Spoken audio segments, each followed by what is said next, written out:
Que la misericordia del Dios Todopoderoso te abrigue, esté sobre tu vida en este tiempo, que perdone tus pecados, te levante y te permita andar en sus alturas, que el gozo de su salvación te sea devuelto. Estamos en la carta a los Romanos, en el capítulo 12. La palabra de Dios dice así: así que, hermanos, os ruego por las misericordias de Dios que presentéis vuestros cuerpos en sacrificio vivo, santo, agradable a Dios, que es vuestro culto racional. No os conforméis a este siglo, sino transformaos por medio de la renovación de vuestro entendimiento, para que comprobéis cuál sea la buena voluntad de Dios, agradable y perfecta.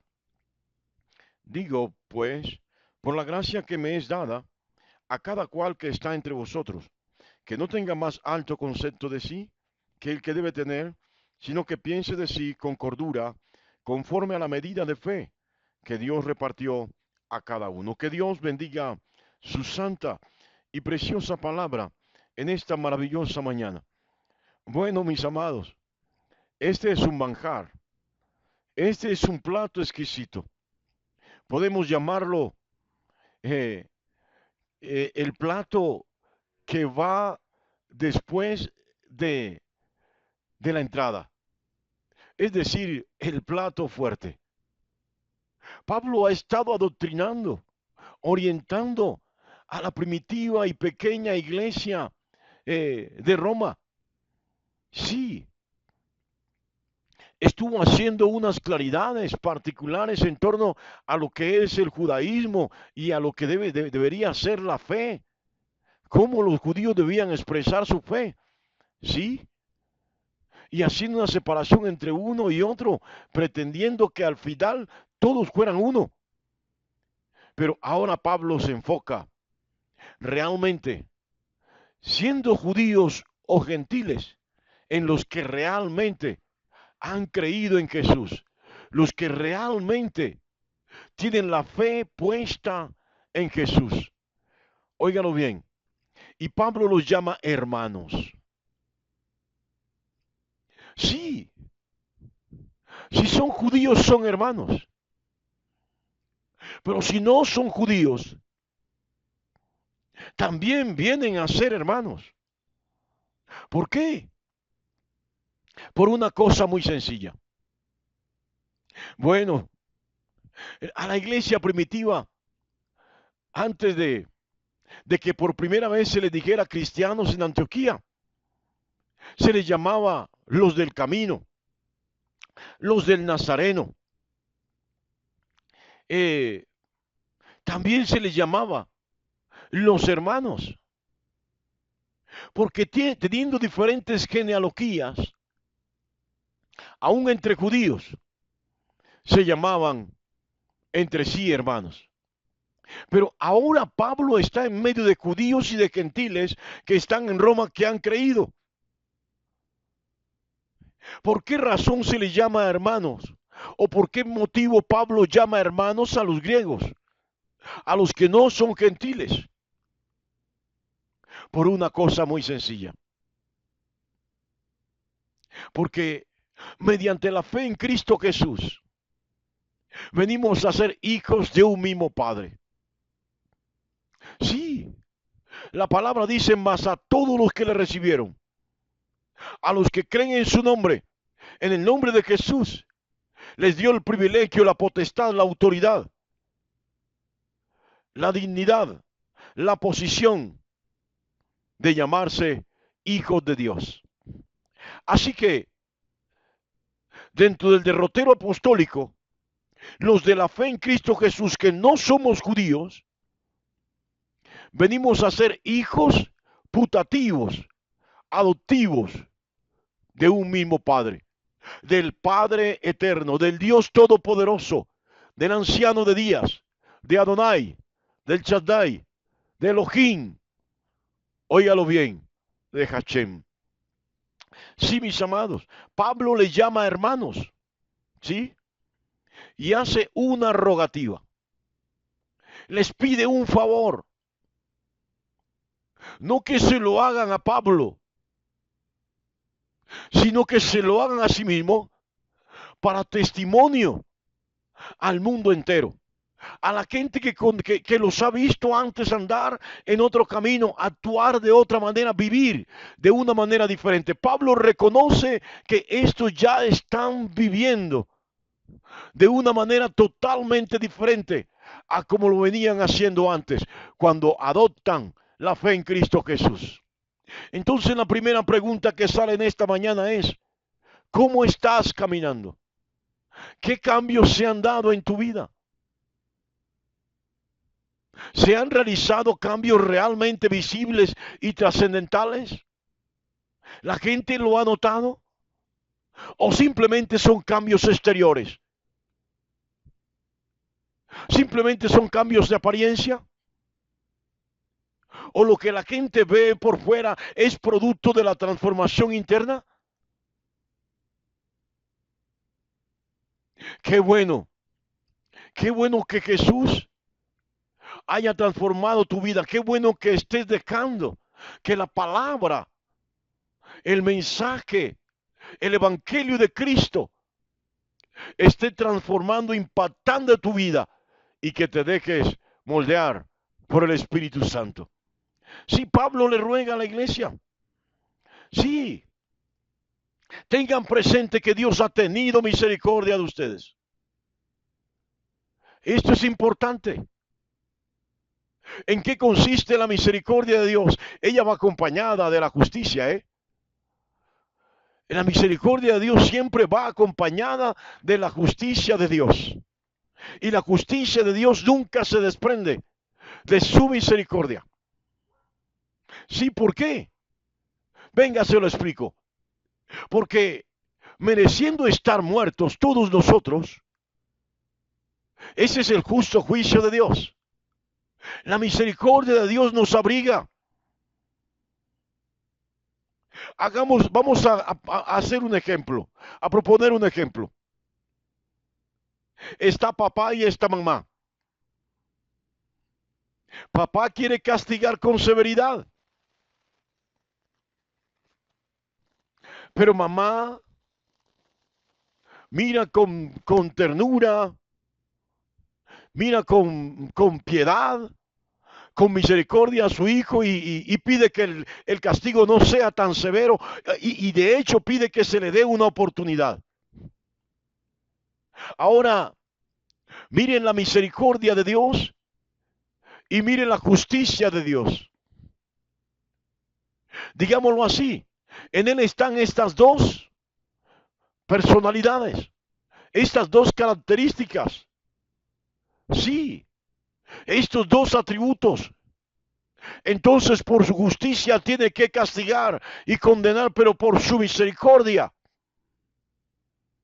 Él perdona, abraza y da una nueva oportunidad.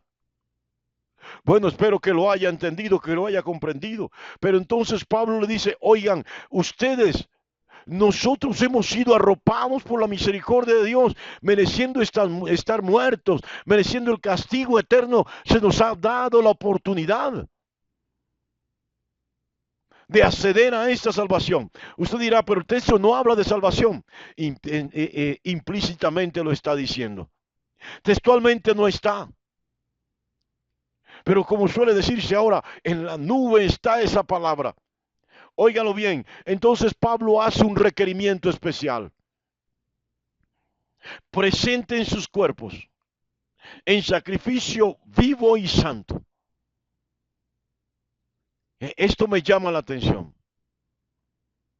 Porque Pablo viene de decir que los sacrificios ya no tienen relevancia. Pablo acaba de decir que no, que el último sacrificio fue el sacrificio de Jesús. Ya no hay más sacrificio.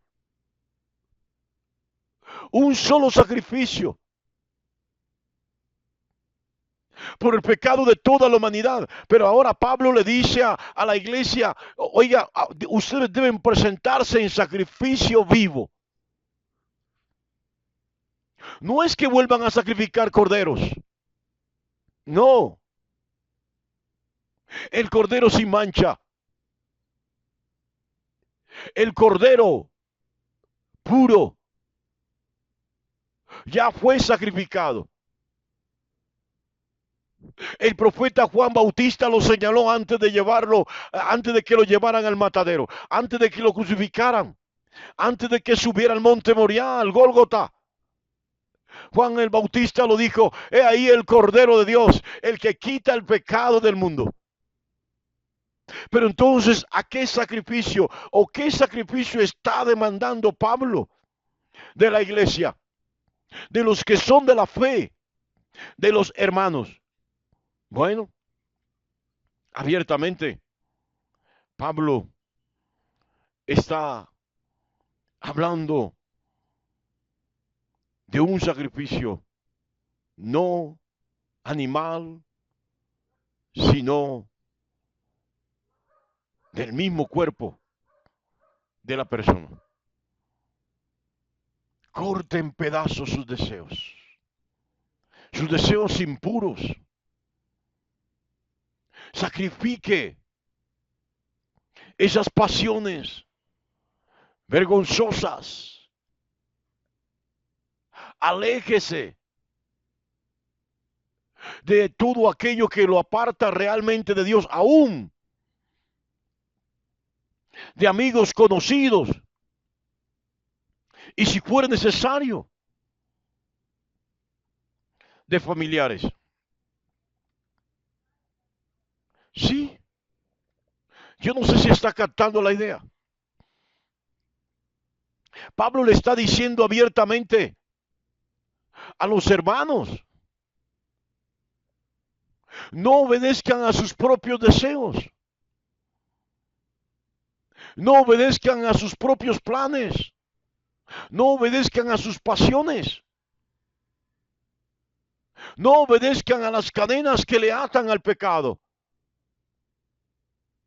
Por eso lo dice: presenten sus cuerpos en sacrificio vivo, santo, que sea del agrado de Dios. Empiecen a agradar a Dios. Bueno, y aquí hay un énfasis particular. Tengo una historia.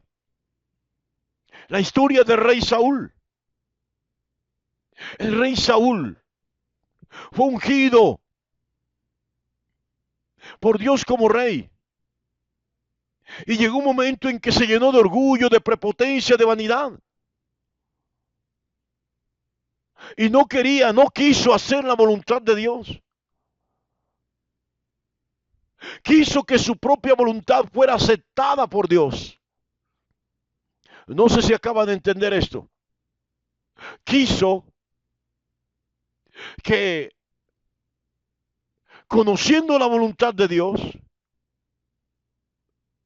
no haciéndola, Dios aprobara lo que él decidió hacer al margen de lo que Dios le había demandado, de lo que Dios le había pedido. Sí, mis amados. Y viene la confrontación de Dios a través del profeta Samuel. Y el profeta Samuel le dice: se complace Yahvé tanto en los holocaustos y víctimas como en que se le obedezca a la palabra de Yahvé. Ciertamente, dice el profeta, el obedecer es mejor que los sacrificios y el prestar atención que la grosura de los carneros. Porque como pecado de adivinación es la rebelión, y como idolatría, y como ídolos idolatría la obstinación. Por cuanto tú desechaste la palabra de Dios, Él también te ha desechado para que no seas rey. Mire qué tremendo esto. Entonces Pablo le propone a la iglesia, le demanda a la iglesia: presenten sus cuerpos en sacrificio vivo, santo, agradable a Dios. Esto se traduce: obedézcanle al Señor. Obedézcanle a Dios. ¿Quieren realmente adorar a Dios? ¿Quieren realmente caminar con Él? ¿Son realmente sus hijos? ¿Son realmente parte del pueblo de Dios? Entonces, obedézcanle a Dios. Este es el verdadero culto racional. Sí, ya no son los sacrificios de animales, ya no son malos rituales.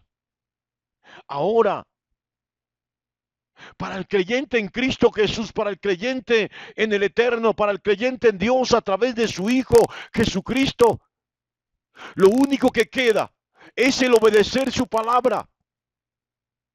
El obedecer su palabra. Sí, el desobedecerla se constituye en un pecado de idolatría, dijo el profeta Samuel. Sí, yo no sé si está entendiendo, pero aprovecho para pedirle que se aparte de toda forma de idolatría y vuélvase a la palabra del Señor. Lea, escudriñe las escrituras, lea esa palabra, conozca cuál es la buena, agradable voluntad de Dios para con su vida y camine en pos de esa palabra. Yo no sé si están entendiendo. Óigalo bien, así de sencillo. Un verdadero culto a Dios es obedecer a su palabra, sin buscar excusas, apartándose de las vanidades de este mundo, dejando de vivir para sí y para el mundo y empezando a vivir para el eterno, para el todopoderoso, no ajustándose al mundo, a las modas y modismo, apartándose de todo aquello que está en contra de la palabra de Dios y de que realices la palabra de Dios en tu vida. Dios te bendiga grandemente en esta maravillosa y preciosa mañana.